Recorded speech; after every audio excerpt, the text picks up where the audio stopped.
Today I have 8 Dragonflight mounts that are somewhat unique and very easy to obtain. None of these require crazy RNG or a lot of work, and you can get most of them in less than an hour. First we have the Seething Slug mount. In order to get this mount you have to make your way to the Zakali Caldera area in the west of the Zawala Caverns. Here you need to keep your eyes open for these glowing orbs. Collecting them gives you a debuff. Collect 3 orbs and you can see the Seething cache at this location. Open it to get the mount. I will link you all the known locations for the orbs with TomTom commands in the description. Next we have a Zenet hatchling, which you can get from the rare mob Zenet Avis, which you can find in the You're Now in Plains at this location. This rare mob has a relatively low respawn timer, but since nobody really is around here anymore, that should not really matter. If the mob is not around, consider turning on or off war mode and check it out again. This mob drops an egg which hatches after 7 days, so after looting it, 1 week later you will have your new mount in your bags. Then we have the Stormheight salamantha, which you can buy for 2000 elemental overflow. On the Forbidden Reach you can easily farm 2000 of these in a couple of minutes, by just killing elite or especially rare mobs and looting treasure chests.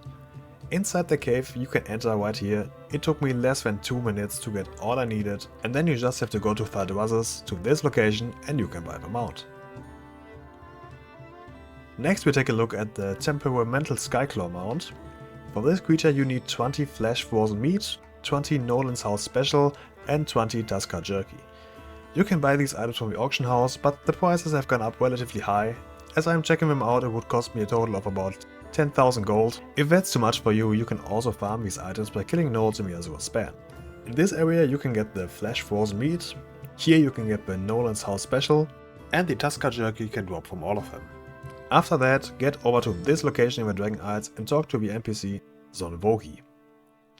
When you have all the items, you can choose the dialogue option Ask about the Saddle Sliver, click this dialogue through and you get the mount. Next we have a Magma Shell mount. For this one you need to get an empty Magma Shell, which can drop from any Magma snail or slug in the Waking Shores.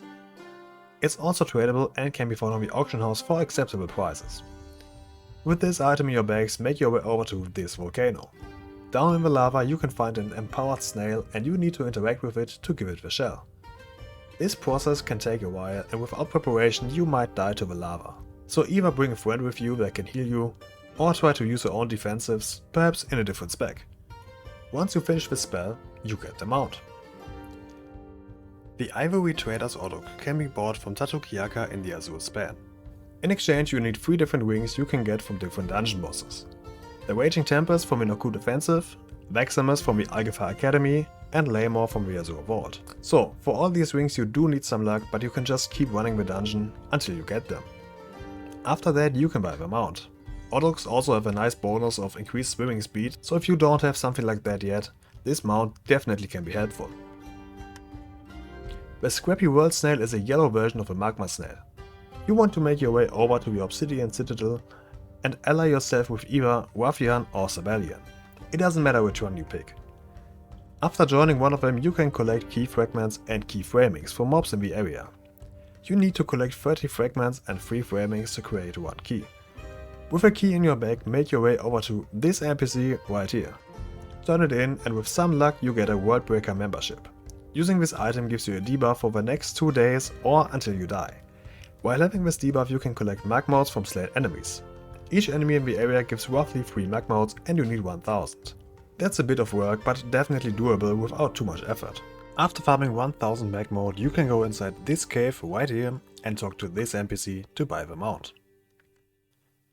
And finally we have the Dusking ohuna. This mount can be purchased for 1000 Dream Search coalescence by the Dream Search event vendor. The Dream Search is always in a different zone and it can be seen with this icon.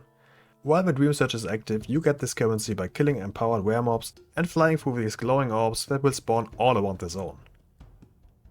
It's definitely doable to farm 1000 in about an hour, so if you are missing out on this one and have some time, go for it. And that's it for today's list. I hope there's at least one mount you don't have yet. If so, make sure to subscribe to the channel for more content regarding mounts, transmogs and other cosmetic stuff. Shout out to the channel members. I hope to see you next time. Until then, see you!